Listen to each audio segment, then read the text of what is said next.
Most people won't tell you this, but the secret isn't motivation. The secret isn't talent. The secret isn't even discipline the way you've been taught to think of it.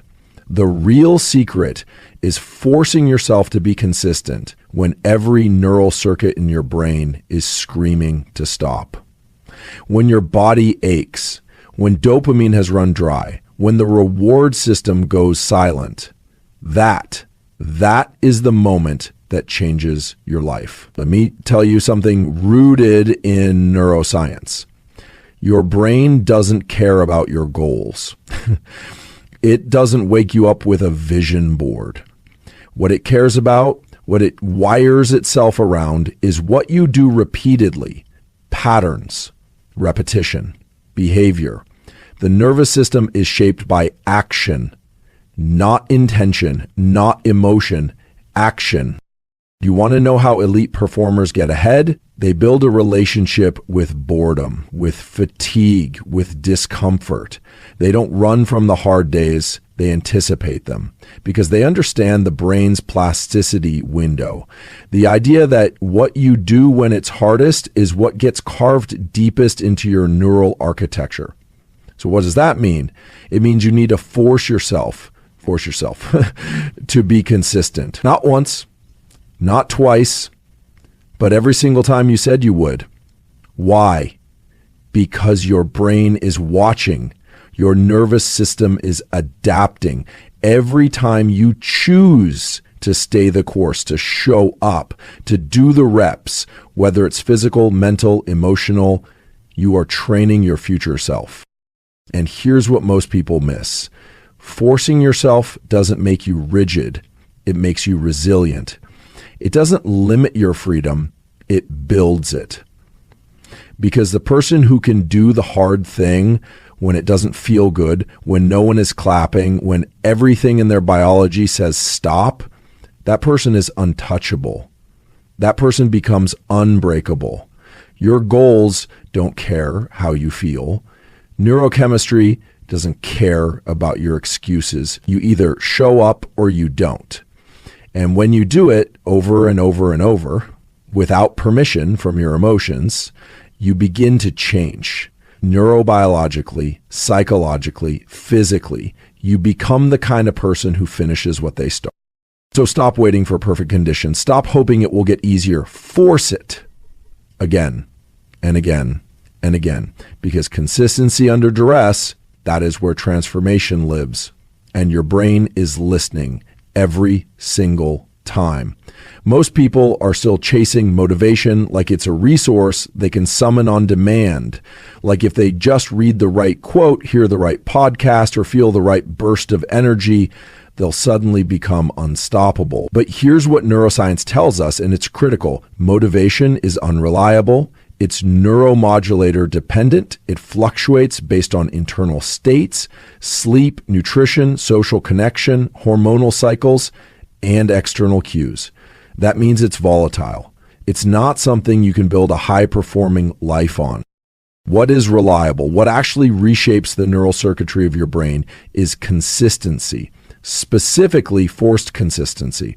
That means showing up and doing the thing even when motivation is at zero. Because here's the biology. Every time you act without the chemical incentive, without dopamine pushing you, you're training your prefrontal cortex to take control. That's executive function. That's top-down regulation. That's what separates people who wish from people who execute. And the beauty of it, over time, this act of forcing consistency creates its own feedback loop. You show up even when you don't want to, and eventually your brain starts to anticipate the reward, not from the result, but from the process. You become chemically reinforced by the habit of discipline itself. That's when the nervous system starts to shift. That's when it's no longer about whether you feel like it, it's about who you are. Your brain doesn't change just because you want it to. It changes when you give it evidence, repeatedly. The nervous system is governed by principles of adaptation, and it's incredibly efficient. It doesn't remodel itself based on potential. It rewires itself based on patterns, on what you do again and again. Every single behavior you repeat sends a signal through a neural pathway, and with each repetition, that signal gets stronger, faster, more automatic. This is called long-term potentiation, a fundamental mechanism of neuroplasticity. So if you're inconsistent, even if your intentions are good, your brain doesn't reinforce those circuits. It doesn't encode that identity. But when you show up every day, whether it's 5 minutes or 5 hours, you're literally telling your brain this matters. You're teaching it to allocate resources, to myelinate those circuits, to make that behavior more efficient, more accessible, and eventually more reflexive. And that's the difference between people who try and people who transform. The ones who transform understand this. You're not just building a habit. You're building a neural identity. Consistency is the language the brain understands. It doesn't speak ambition. It doesn't respond to potential. It responds to input, frequency, repetition, action.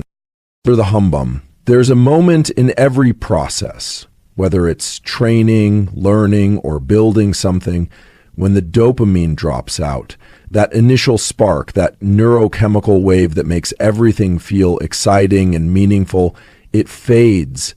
And this isn't a flaw. It's expected. It's how the brain works. Dopamine is designed to rise in anticipation of reward, not in the maintenance of effort. So when the novelty wears off, when there's no more external validation, no visible progress, and you feel like you're grinding into nothing, that's where most people stop. But that's exactly where the opportunity begins. Because if you can keep going in that dopamine deficit, you're doing something profoundly powerful. You're decoupling your behavior from your need for internal reward. You're building what we call persistent circuits, neural pathways that don't depend on spikes in motivation to function. Instead, they depend on your prefrontal cortex, the part of the brain responsible for goal direction, long-term vision, and deliberate control. When you continue acting without the chemical high, your brain starts to shift the way it assigns value. It learns this behavior happens no matter what. And that's when real endurance is built. It's not about chasing the next dopamine hit. It's about becoming someone who can operate regardless of the emotional landscape. That's what separates short-term intensity from long-term success. You want a breakthrough? Stay consistent after the dopamine is gone. Most people misinterpret boredom and discomfort as signs to pivot or quit. But in neuroscience, those signals are actually markers that you've entered the zone of real neurological adaptation. When you begin to feel bored, it often means the brain is no longer being fed novelty. But that's not a problem. That's a threshold. And if you stay in it, you start to build something most people never develop: friction tolerance. The ability to continue acting even when there's no stimulus, no excitement, no visible payoff. Discomfort operates the same way. When something feels hard, painful, or mentally taxing, it triggers stress responses in the body. Elevated cortisol, activation of the sympathetic nervous system. But here's what's remarkable. The human brain can learn to modulate that. You can train your nervous system to interpret stress not as a threat, but as a cue for focus, as a signal that you're working at the edge of your current capacity. And that's exactly where growth lives. The mistake is thinking that boredom and discomfort are things to avoid. In fact, they're signs you're in the right place. Elite performers, top researchers, peak creatives, they don't escape these states. They build frameworks to stay inside them longer. They understand the biology, that enduring and operating within these conditions is what triggers durable neural changes. So when you hit that wall, when things feel repetitive, uninspired, or physically grueling, that's not a sign to stop. That's a neurobiological invitation to stay exactly where you are and push further, because the brain is paying attention, and when it sees you stay in that space, it rewires to support the behavior that kept you there. There's a principle in neuroscience that most people overlook. Neuroplasticity doesn't happen when you're comfortable. It happens when your system is under strain, when you're pushing against resistance, when you're operating in that zone just beyond what feels manageable. That's where the brain becomes malleable. That's when it starts listening most closely to what you're doing. And this is key. What you do during those hard moments is what gets encoded. Think about that. When everything in your body says stop, when your muscles are fatigued, your focus is fading, your emotions are volatile, and you still execute, still follow through, you're sending a powerful signal to your nervous system. This behavior matters even under pressure. That's how you reinforce it. That's how you hardwire it. It's not about just surviving those moments. It's about recognizing them as plasticity windows, openings, where the nervous system is primed to absorb whatever behavior you feed it. And if that behavior is consistency, if that behavior is effort without excuse, that's what gets baked into the architecture of your brain. Every time you act, especially when it's difficult, you're not just completing a task. You're casting a vote for the type of person your brain believes you are. And the nervous system tracks that. Not in abstract terms, but in real structural changes. Synaptic connections strengthen around the behaviors you repeat, not the intentions you set. So if you consistently follow through, even when you're tired, distracted, uninspired, you're literally sculpting the identity of someone who is reliable, someone who finishes, someone who endures. And this isn't philosophical, it's biological. The brain works through feedback. When you take action, even small, and especially in moments of resistance, you reinforce circuits in the prefrontal cortex associated with self-direction and internal control. That becomes your baseline. That becomes the default wiring. Your system begins to expect consistency from you, and it starts automating that behavior. Over time, what was once forced becomes reflexive. But it cuts both ways. If you break promises to yourself, skip the work, delay the practice, make excuses, your brain encodes that pattern too. It learns that discomfort equals escape, that challenge equals retreat. And that becomes the identity, not because you chose it, but because that's what you repeated. So this is about more than willpower. It's about identity construction through behavior, built on the foundation of neuroplasticity.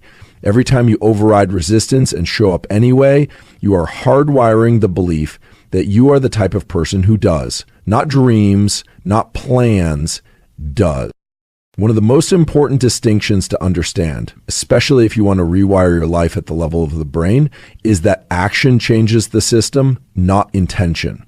You can journal about goals, you can visualize success, you can map out detailed plans, but until you act, your nervous system treats all of that as noise, because neurons don't fire and wire based on what you hope to do. They wire based on what you actually do. Behavior is the currency your brain trades in. It's how the system assigns relevance. Every time you take a concrete step, especially a repeated one, you're reinforcing specific neural pathways. That becomes your internal model. That's how the brain decides what to make easier, more automatic, more available the next time. The more you act, the more efficient the circuitry becomes, and the more efficient the circuitry becomes, the less energy it takes to act again. That's how habits form at a neural level through execution, not contemplation.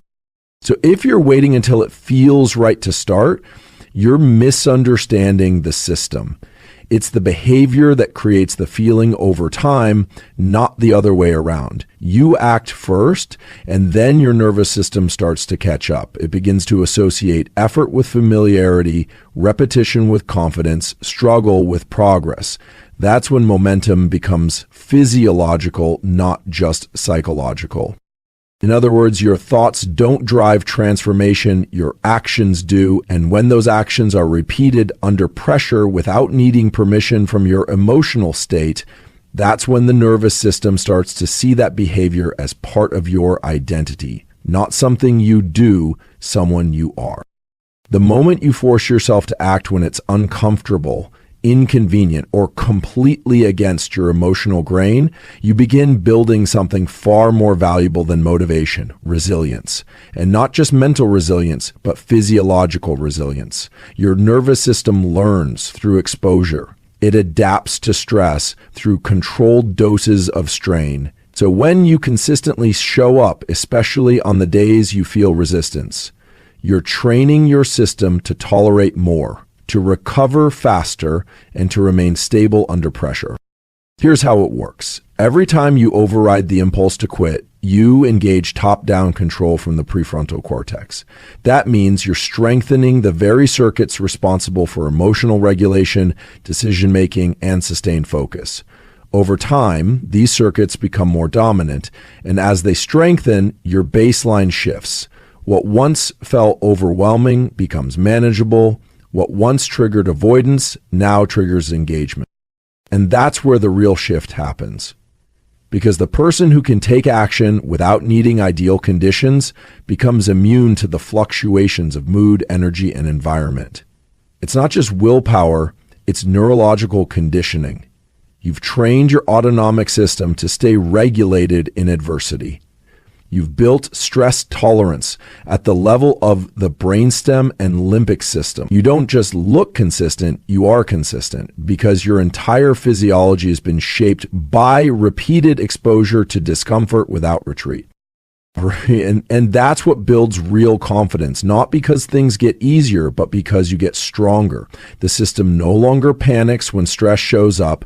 It gets to work. It executes. And that's the kind of resilience no external factor can touch. Self-discipline isn't something you're born with. It's not a trait that's fixed at birth, nor is it a skill that you simply acquire with age. What self-discipline truly is, at its core, is neural conditioning.